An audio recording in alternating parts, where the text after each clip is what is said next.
ಸಿದ್ದುಗೆ ಗುತ್ತಿಗೆ ದುಡ್ಡು ಸಿಗುತ್ತಾ ಅಂತ, ಅಂದ್ರೆ ಗುತ್ತಿಗೆದಾರರಿಗೆ ಗುತ್ತಿಗೆ ದುಡ್ಡು ಸಿಗುತ್ತಾ ಅನ್ನುವಂಥ ಒಂದು ಪ್ರಶ್ನೆ ಇದೆ. ಪಾಪ ಹೋರಾಟ ಮಾಡ್ಕೊಂಡು ಬರ್ತಾನೇ ಇದ್ದಾರೆ. ಗುತ್ತಿಗೆ ದುಡ್ಡು ಬೇಕು ಬೇಕು ಬೇಕು ಅನ್ನುವಂಥ ನಿಟ್ಟಿನಲ್ಲಿ ಇವರು ಭರವಸೆ ಕೊಟ್ಕೊಂಡೇ ಬರ್ತಾ ಇದ್ರು. ಗುತ್ತಿಗೆದಾರರನ್ನೇ ಇಟ್ಕೊಂಡು ಇವರು 40% ಯಾವ ರೀತಿಯ ಬಿಜೆಪಿ ಸರ್ಕಾರವನ್ನ ಎದುರಿಸಿದ್ರು, ಅದು ಪ್ಲಸ್ ಆಯ್ತು. ಭ್ರಷ್ಟಾಚಾರದ ಆರೋಪವನ್ನ ಮಾಡಿದ್ರು, ಅಧಿಕಾರಕ್ಕೆ ಏರಿದ್ರು, ಎಲ್ರಿಗೂ ಗೊತ್ತಿರುವಂಥದ್ದು. ಆದ್ರೆ ಆ ಗುತ್ತಿಗೆದಾರರು ಈಗ ಇವರ ಸರ್ಕಾರ ಇರುವಂತ ಟೈಮ್ನಲ್ಲೂ ಕೂಡ ನರಳಾಡುವಂತೆ ಮಾಡ್ತಾ ಇದ್ದಾರೆ. ಸಿದ್ದುಗೆ ಗುತ್ತಿಗೆ ಗುದ್ದು.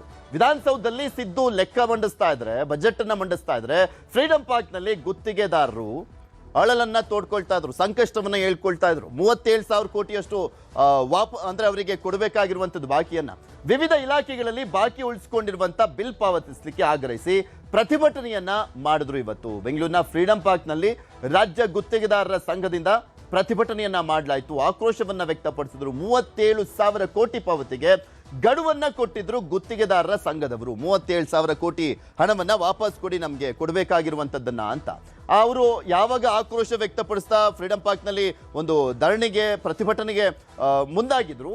ಅದನ್ನ ಏನೋ ಒಂದ್ ಕಡೆ ತಣ್ಣಗೆ ಮಾಡುವಂತ ನಿಟ್ಟಿನಲ್ಲಿ ಸರ್ಕಾರ ಮುಂದಾಗಿತ್ತು. ಮೊನ್ನೆ ಬುಧವಾರ 700 ಕೋಟಿ ಬಿಡುಗಡೆ ಮಾಡಿತ್ತು ರಾಜ್ಯ ಸರ್ಕಾರ. ಎಲ್ಲಿಗೆ ಸಾಲತ್ತು 700 ಕೋಟಿ? 37,000 ಕೋಟಿಯಲ್ಲಿ ಇವರು ಬಿಡುಗಡೆ ಮಾಡಿದಂತ 700 ಕೋಟಿಯಲ್ಲಿ ಬಾಕಿ 36,000 ಕೋಟಿಗೂ ಅಧಿಕ ಹಣ ಬಿಡುಗಡೆ ಮಾಡುವಂತೆ ಪ್ರತಿಭಟನೆಯನ್ನ ಮಾಡಿದ್ರು. ಇಂತಿಷ್ಟು ದಿನಗಳವರೆಗೆ, ಇಂತಿಷ್ಟು ತಿಂಗಳ ಒಳಗಾಗಿ ನಮ್ಮ ಬಾಕಿ ಹಣವನ್ನ ಪಾವತಿ ಮಾಡಿ ಅಂತ. ಇಲ್ಲೂ ಕೂಡ ಪರ್ಸೆಂಟೇಜ್ ನಡೀತಾ ಇದೆ. ಇವ್ರ ಕಡೆ ಕೂಡ ದೊಡ್ಡ ಮಟ್ಟದಲ್ಲಿ ಹಣವನ್ನ ಕಿತ್ಕೊಳ್ತಾ ಇದ್ದಾರೆ, ಪೀಕ್ತಾ ಇದ್ದಾರೆ ಅನ್ನುವಂಥದ್ದು ಕೂಡ ಆರೋಪ ಇದೆ. ಇದು ಗುತ್ತಿಗೆದಾರರ ಆರೋಪ. ಇದೇ ಸಂದರ್ಭದಲ್ಲಿ ಅಲ್ಲಿ ಸಚಿವರುಗಳು ಕೂಡ ಹೋಗಿದ್ರು, ಭರವಸೆಯನ್ನ ಕೊಟ್ಟಿದ್ದಾರೆ. ಇನ್ನ ಗುತ್ತಿಗೆದಾರರು ಏನೇನೆಲ್ಲ ಮಾತನಾಡಿದ್ರೆ, ಯಾವ ರೀತಿ ಆರೋಪ ಮಾಡಿದ್ರು ನೋಡೋಣ. 34,000 ಕೋಟಿ 37,000 ಕೋಟಿ ಪೆಂಡಿಂಗ್ ಬಿಲ್ ಇದೆ.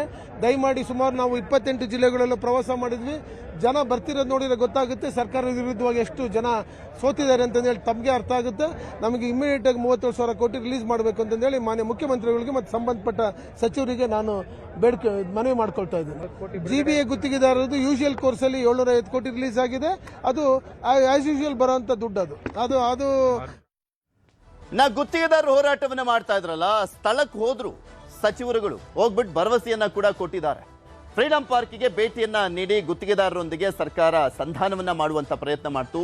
DK ಶಿವಕುಮಾರ್, ಸತೀಶ್ ಜಾರಕಿಹೊಳಿ, NS ಬೋಸರಾಜ್ ಅವರು, ಅಂದ್ರೆ ಮೇನ್ಲಿ ಜಲಸಂಪನ್ಮೂಲ ಇಲಾಖೆ, PWD ಇಲಾಖೆ, ಸಣ್ಣ ನೀರಾವರಿ ಇಲಾಖೆಯವರು ಗುತ್ತಿಗೆದಾರರ ಬೇಡಿಕೆ ಕುರಿತು ವೇದಿಕೆ ಮೇಲೆ ಸಚಿವರುಗಳಿಂದ ಅಹವಾಲನ್ನ ಕೂಡ ಸ್ವೀಕಾರ ಮಾಡಲಾಯಿತು. ತಮ್ಮ ಕಷ್ಟಗಳನ್ನ ಸಚಿವರ ಮುಂದೆ ತೋಡ್ಕೊಂಡಿದ್ದಾರೆ ಗುತ್ತಿಗೆದಾರರು. ಯಾವ ರೀತಿಯಾಗಿ ನಾವು ಸಂಕಷ್ಟವನ್ನು ಅನುಭವಿಸ್ತಾ ಇದ್ದೀವಿ, ನೀವು ಬಾಕಿ ಹಣವನ್ನ ಕೊಡದಲೇ ಇರುವಂತ ಹಿನ್ನೆಲೆಯಲ್ಲಿ ಅಂತ ಗುತ್ತಿಗೆದಾರರ ಮನವಿಯನ್ನ ಸ್ವೀಕರಿಸಿ ಬಾಕಿ ಹಣ ಬಿಡುಗಡೆ ಮಾಡುವಂತ ಭರವಸೆಯನ್ನ ಕೊಟ್ಟಿದ್ದಾರೆ ತ್ರಿಮೂರ್ತಿ ಸಚಿವರುಗಳು.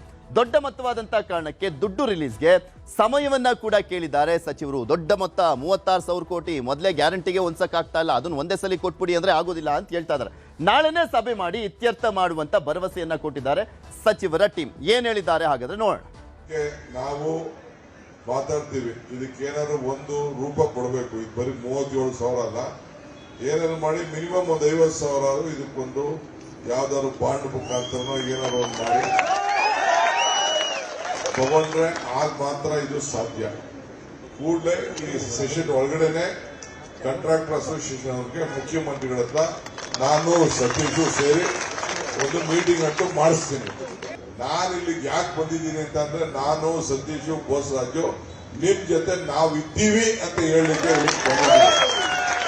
ನಮ್ಮ ಇಲಾಖೆಯಿಂದ ನೇರವಾಗಿ ಕಾಂಟ್ರಾಕ್ಟರ್ ಕೊಡ್ತಕ್ಕಂಥ ಕೆಲಸ ನಾವ್ಯಾರು ಮಾಡ್ತಕ್ಕಂಥ ಕೆಲಸ ಇಲ್ಲ. ಆ ರೀತಿಯಾಗಿ ನೀವೇನು ಕೇಳಿದ್ರೆ ಅದು ಸರಿಪಡಿಸ್ತೀವಿ. ಮತ್ತು ಶ್ರೀಮಾನ್ ಸತೀಶ್ ಜಾರಕಿಹೊಳಿ ಅವರು, DC ಶಿವಕುಮಾರ್ ಅವರು ನಾವು ಸೇರಿ ಅದನ್ನು ಮೀಟಿಂಗ್ ಮಾಡಿ ಉಳಿದಂತ GST ಮತ್ತು ಬೇರೆ ಬೇರೆ ಏನು ಪ್ರಾಬ್ಲಮ್ ರೆಪ್ರೆಸೆಂಟೇಷನ್ ತೋರಿಸಿದ್ರೆ ಅದನ್ನು ಆದಷ್ಟು ತೀವ್ರವಾಗಿ ಸರಿ ಮಾಡಿಸಿ ನಿಮಗೆಲ್ಲ ಯಾವುದೇ ತೊಂದರೆ ಆಗಲಾದಂತ ರೀತಿಯಲ್ಲಿ ನಾವು ಪ್ರಯತ್ನ ಮಾಡ್ತಾ ಮಾತು. ಸೊ ನಮ್ಮ ಮಟ್ಟಿಗೆ ನಾವು ನಿಮಗೆ ಬೇಕಾದ್ರೆ ಅವಶ್ಯಕ ಇದ್ರೆ ಅವ್ರ ಕಡೆ ಮೀಟಿಂಗ್ ಮಾಡಿಸ್ತೀವಿ. ನಮ್ಮ ಸಮಸ್ಯೆಗಳನ್ನ ನಾವು ಪರಿಹಾರ ಮಾಡಲಿಕ್ಕೆ ಪ್ರಯತ್ನ ಮಾಡೋಣ. ಸೊ ಅದಕ್ಕಾಗಿ ನೀವೆಲ್ಲ